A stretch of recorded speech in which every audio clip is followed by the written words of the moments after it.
तर 2026चा जो IPLचा सीझन येणार आहे तो खूप एक्साइटमेंट असणार आहे. त्यामध्ये भरपूर साऱ्या न्यूज असणार आहेत. काही प्लेयरला रिटेन केलेलं आहे, काही प्लेयरला रिलीज केलेलं आहे. CSK आणि RCB यांच्याबद्दल भरपूर चर्चा चालू आहेत सध्या. तर आपण त्याच्यावरती आता डिस्कस करूयात. राजस्थान रॉयल्सबद्दल पण खूप मोठ्या मोठ्या चर्चा चालू आहेत, त्याच्याबद्दल पण आपण आता डिस्कस करूयात. तर चला सुरू करूयात आपण आजचं डिस्कशन. तर करंटली आता CSK बद्दल भरपूर चर्चा चालू आहेत. तुम्ही ऐकलं असेल की CSK मधून रवींद्र जडेजाला राजस्थान रॉयल्स ट्रेड करत आहे. त्याच्यावरती भरपूर सारी चर्चा चालू आहे सध्या. तुम्हाला माहिती असेल, राजस्थान रॉयल्सने डिमांड केलेली आहे की आम्हाला 2 प्लेयर पाहिजे CSK कडून, एक रवींद्र जडेजा आणि दुसरा सॅम करन. तर CSKने राजस्थान रॉयल्सला जडेजाला दिला. तर मला असं वाटते आहे की लास्ट इयरचा जो CSK परफॉर्मन्स होता तो खूप बघायला गेला तर खूप लो परफॉर्मन्स ऑल ओव्हर सीझनमधला एक त्याचा सीझन लास्ट इयरचा सीझन तसा होता. त्याच्यामध्ये भरपूर चुका त्यांनी केलेल्या आहेत. वरती batting order, bowling line-up, middle order याच्यामध्ये भरपूर साऱ्या चुका होत्या. स्टार्टिंगला एक मॅच माझा 25चा जे फर्स्ट मॅच होते IPLच्या फर्स्ट 1 and 2 मॅच, त्याच्यामध्ये फक्त CSKला परफॉर्मन्स करता आला. बाकी सगळ्या मॅच ऑन अन ॲव्हरेज पण बोलता येणार नाही, खूप खूप खालच्या दर्जाचा परफॉर्मन्स CSK कडून झालेला आहे लास्ट इयर. भरपूर साऱ्या चुका लास्ट इयर त्यांच्याकडून झालेल्या आहे. यावर्षी ते सुधारण्याचा प्रयत्न नक्कीच करणार आहे असं मला वाटतंय. सॅम करनला आणि जडेजाला त्या लोकांनी रिलीज केलेलं आहे, हे कन्फर्मच आपण पकडून चालूयात. जस्ट आता CSKला पाहिजे काय? CSKला पाहिजे एक चांगले ओपनर्स, मिडल ऑर्डर, चांगली बॉलिंग लाईनअप. कारण की ओपनर्स रन बनवत नाहीत, मिडल ऑर्डर रन्स बनवत नाही, बॉलर्सकडून बॉलिंग नीट होत नाही, विकेट्स मिळत नाहीत. हे सगळे प्रॉब्लेम जर सॉल्व्ह करायचे असतील तर या वर्षी त्यांना भरपूर सारे चेंजेस करणे खूप इम्पॉर्टंट आहेत. आपण बोलतोय जडेजाला रिलीज केलं, सॅम करनला रिलीज केलं, हे पण ही वेळ का आली आहे CSK वरती हे आपण समजून घेतलं पाहिजे. आता CSKला गरजेचं काय आहे? खूप ओपनिंग चांगली बॅट्समन, मिडल ऑर्डर बॅट्समन आणि चांगली बॉलिंग. मला हे समजत नाही आहे की CSK last year Vijay Shankar आणि राहुल त्रिपाठी यांच्यासोबत का कंटिन्यू करत होती, हे मला अजून कळलेलं नाही. याचं एक खूप मोठं क्वेश्चन मार्क आहे CSKसाठी, की येणाऱ्या अपकमिंग सीझनमध्ये 2026मध्ये याच्याबद्दल CSK खूप विचार करेल का? की मिडल ऑर्डर बॅट्समन, एक स्ट्रॉंग मिडल ऑर्डर बॅट्समन बनवणं खूप इम्पॉर्टंट आहे, घेऊन येणं खूप इम्पॉर्टंट आहे. जी स्टेबिलिटी देईल, जेव्हा पॉवर हिटिंगची जेव्हा पॉवर हिटिंगची गरज असेल तेव्हा पॉवर हिटिंग भेटेल, जेव्हा स्थिरतेची गरज असेल, मॅच चालवायची गरज असेल तेव्हा तो मॅच चालवू सुद्धा शकेल.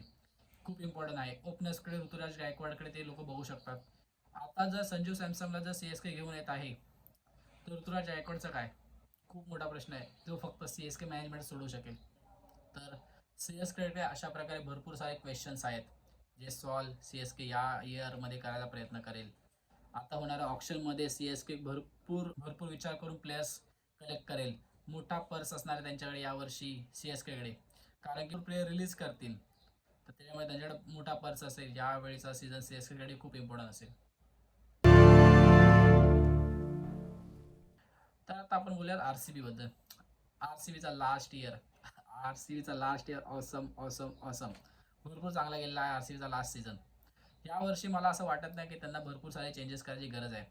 ओपनिंग बॅट्समन चांगले आहेत, मिडल ऑर्डर बॅट्समन चांगले आहेत, बॉलिंगमध्ये बॉलिंग क्वालिटी इथून इथे आलेली आहे.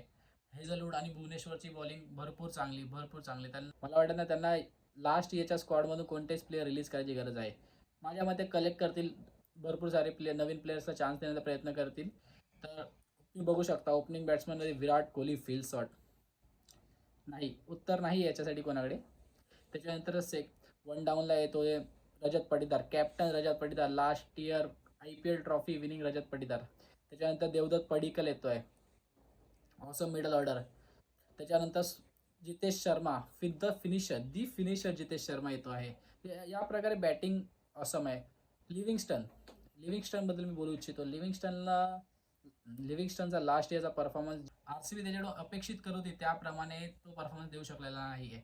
माझ्या मते यावर्षी लिव्हिंगस्टनला ते लोक रिलीज करतील आणि अगेन बाय करतील एक बेस्ट प्राईजवरती वगैरे, असं मला असं वाटतं आहे. तर बघूया RCBचा काय नियोजन असेल. बॉलिंगमध्ये भुवनेश्वर कुमार, यश दयाल, हेझलवूड, बस. मला वाटतं एक स्पिनर्स मला वाटतं RCBने स्पिनर्सकडे वळले पाहिजे, थोडेसे लक्ष दिलं पाहिजे स्पिनर्सकडे. एक क्वालिटी स्पिनर असणं खूप इम्पॉर्टंट आहे. ऑलराऊंडरबद्दल बोलायचं झालं तर Kunal Pandya, Krunal Pandya awesome. Last year त्याने भरपूर चांगला परफॉर्मन्स दिला आहे. यावर्षी त्याच्याकडे भरपूर लक्ष असणार आहे, भरपूर फ्रँचायझीचं लक्ष सुद्धा असणार आहे कृणाल पांड्याकडे, आणि पूर्ण RCB ऑडियन्सचा लक्ष कृणाल पांड्याकडे असणार आहे. एक game changing performance last year त्याने दिलेला आहे. फायनलमध्ये पण तुम्ही बघू शकता. मुंबई इंडियन्स बद्दल बोलूयात. मुंबई इंडियन्स बद्दल बोलायचं झालं तर त्यांची पण एक भरपूर स्टेबल टीम आहे. त्याला भरपूर सारे चेंजेस करायची गरज नाही. मुंबई ओळखली जाते एक अनकॅप इंडियन प्लेयर्स कलेक्ट करण्यामध्ये, शोधून काढण्यामध्ये, जे भरपूर विश्वास ठेवतात अनकॅप प्लेयर्सवरती, की टॅलेंट शोधून आणतात ते लोक. गावागावात जाऊन ते लोक टॅलेंट शोधून आणतात, त्याला रिझल्टही त्याचा भेटतो चांगलाच. लास्ट इयर तुम्ही बघू शकता 2 ते 3 प्लेयर त्यांनी अनकॅप प्लेयर्स आणलेले होते. खूप चांगला परफॉर्मन्स त्यांनी दिला. लास्ट इयर ट्रॉफी थोड्यासाठी हुकली मुंबई इंडियन्सची, पण परफॉर्मन्स कुठेच कमी नव्हता. रोहित शर्मा IPL या वर्षी सुद्धा मुंबई इंडियन्सकडूनच खेळणार आहे. या चर्चेला एंड भेटलेला आहे की मुंबई इंडियन्सला सोडून रोहित शर्मा जाणार आहे, असं काही होणार नाही आहे. SRH बद्दल बोलायचं झालं तर SRH सेकंड लास्ट इयर जेव्हा त्यांचा SRHचा होता, भरपूर सारे रन्स त्यांनी बनवले, भरपूर सारे रन.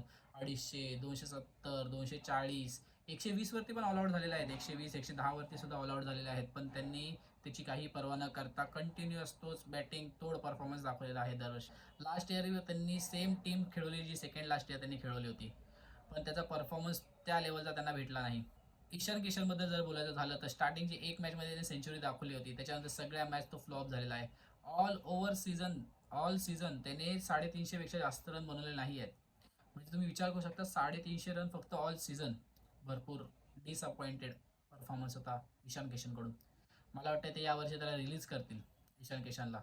बघूयात. बॉलिंगमध्ये बघायचं झालं तर मोहम्मद शमी खूप क्वालिटी बॉलर आहे, पण लास्ट इयर त्याचा परफॉर्मन्स SRH साठी तेवढा सॅटिस्फाय नव्हता. भरपूर रन्स तो खर्च करत होता, विकेट्स त्याला घेता आले नाही. 11चा इकॉनॉमी होता, इंजर्ड पण झाला होता. सांगू शकत नाही. मला वाटते की यावर्षी SRH विचार करेल मोहम्मद शमीबद्दल.